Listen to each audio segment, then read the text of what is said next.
menyajikan puisi rakyat secara lisan dan tulisan. Dalam kompetensi dasar kali ini, kita membahas tentang 4.10, yaitu mengungkapkan gagasan, perasaan, pesan dalam bentuk puisi rakyat secara lisan dan tulisan dengan memperhatikan struktur, irama, dan penggunaan bahasa. Ada pula indikatornya atau petunjuknya, yaitu menulis puisi rakyat dengan memperhatikan pilihan kata, kelengkapan struktur, dan kaidah puisi rakyat atau pantun. Yang kedua, menyajikan syair dan kegurindam dalam bentuk musikalisasi. Dan yang ketiga, menyajikan pantun dalam bentuk berbalas pantun.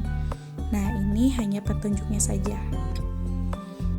Setelah kegiatan pembelajaran puisi rakyat, kalian dapat mempelajari menyajikan puisi rakyat secara lisan maupun tulisan. Nah, bagaimana caranya? Yuk, simak aja video ini. Ada langkah-langkah penulisan pantun. Nah, sebelum kalian menulis pantun, alangkah baiknya kalian harus tahu juga jenis-jenis pantun. Di sini ada pantun nasihat, yaitu bertujuan menyampaikan pesan moral, mengajak berbuat baik. Pantun jenaka, pantun yang menghibur bisa berupa sindiran. Yang ketiga, pantun teka-teki. Nah, ini berisi diakhiri dengan pertanyaan pada lirik terakhir. Yang keempat, pantun cinta. Ungkapan cinta, asmara yang romantis. Yang kelima, pantun agama, yaitu pesan moral yang spesifik diselipkan ajaran agama tentunya ya. Yang keenam, pantun peribahasa, yang berisi peribahasa dengan susunan tetap. Nah, dan yang terakhir ini pantun kiasan atau yang isinya pesan tersirat, atau ini yang pesannya tidak nyambung ya. Nah, di sini ada langkah-langkah menulis pantun. Yang pertama, tentukan ide yang akan disampaikan terlebih dahulu. Yang kedua, menata ide menjadi 2 lirik, yaitu dengan bunyi akhir yang berbeda. Yang ketiga, memilih kosakata yang di akhir dengan bunyi seperti 2 lirik. Yang keempat, membuat lirik sampiran dari benda atau kondisi yang tidak berkaitan langsung dengan isi. Yang kelima, menata kembali kalimat atau lirik dengan rima dari kosakata yang berima sama. Dan yang terakhir, menata pantun secara logis. Inilah langkah-langkah menulis pantun ya. Jadi kalian harus tahu.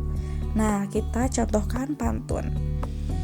Di sini terlebih dahulu untuk menuliskan isinya, yaitu di baris ketiga dan baris keempat. Kalau hidup bekerja keras, kelak hidupnya menjadi sukses. Nah, bagaimana kita cari untuk kata-kata yang nyambung untuk barisan pertama dan kedua ini? Kita lihat di sini ada contohnya, kosakata dengan bunyi akhir sama secara utuh, seperti keras.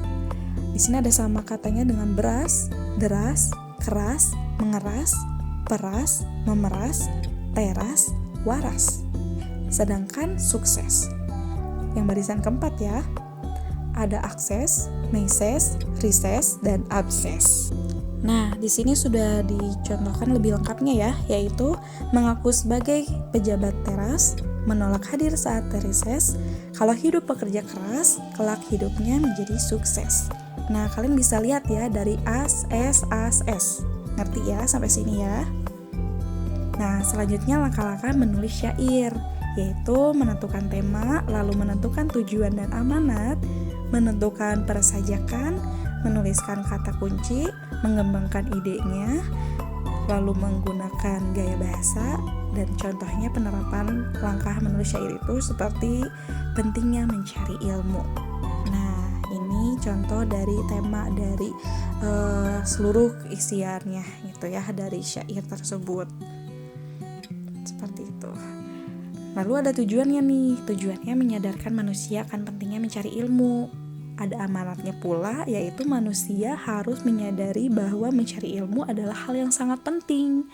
Nah, langkah selanjutnya adalah menulis kata-kata kunci pada tiap baitnya. Contohnya, tiada guna, sengsara, bahagia, ilmu kuncinya.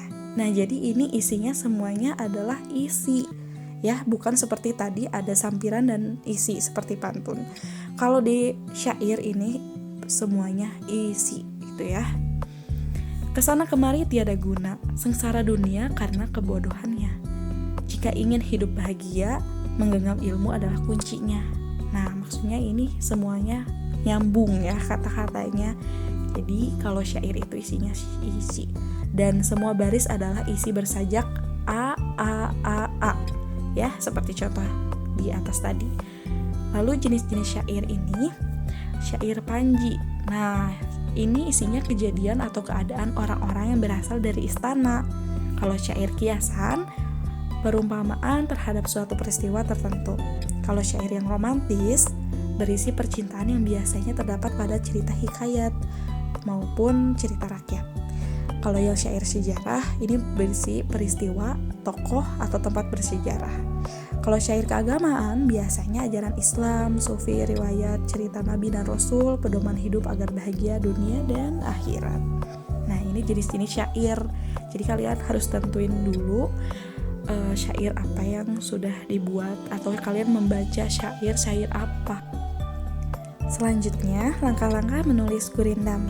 Yang pertama, tentukan terlebih dahulu ide yang akan disampaikan. Yang kedua, menata idenya. Yang ketiga, memilih kosakata. Yang keempat, membuat larik. Yang kelima, menata kembali kalimat dan lariknya. Dan yang keenam, menata gurindam secara logis. Ini langkah-langkah yang harus kalian ketahui ya.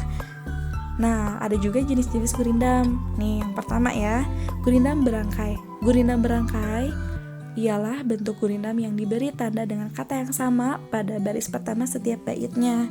Contohnya nih, lakukan saja yang menurutmu benar, lakukan saja yang menurutmu pantas. Hidup hanya bergantung hati, hidup hanya sesaat, dan lalu mati. Nah, ini termasuk ke berangkai ya. Yang kedua, gurindam berkait. Kalau ini gurindam yang diberi tanda dengan adanya hubungan antara bait pertama dengan bait-bait seterusnya. Contohnya, siapa tidak ingin sesat dunia akhirat, maka cepat taubat sebelum terlambat. Namun, siapa lekas bertaubat sebelum kiamat, maka dapatlah itu dinamakan selamat. Jadi at.